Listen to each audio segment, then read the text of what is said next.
"You cannot just be here cutting this lot. I am not taking anything. I am just making it safe. Who gave you permission to be on this property? This is my house. I just cannot manage it anymore. I did not stop because the place looked abandoned or because the weeds were out of control. I stopped because the far side of the yard had turned into something people quietly avoided. The ground dipped without warning. Tall grass hid broken glass and loose boards, and the narrow stretch behind the leaning fence looked harmless until you stepped wrong. I started trimming slowly, keeping the blade low, clearing a thin walkway first instead of worrying about how it looked.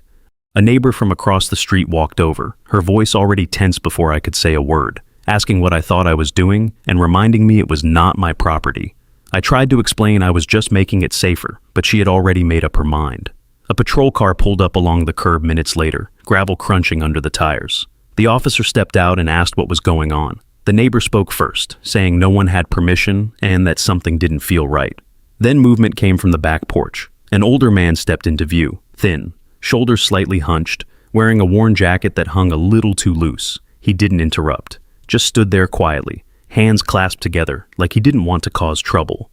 When the officer noticed him and asked if he lived there, the man nodded and walked forward slowly. He said he stopped going into the yard months ago after he slipped near the fence and couldn't get up for nearly an hour. Said he lives alone now and avoids that side completely, even though it's the only way to reach the back gate.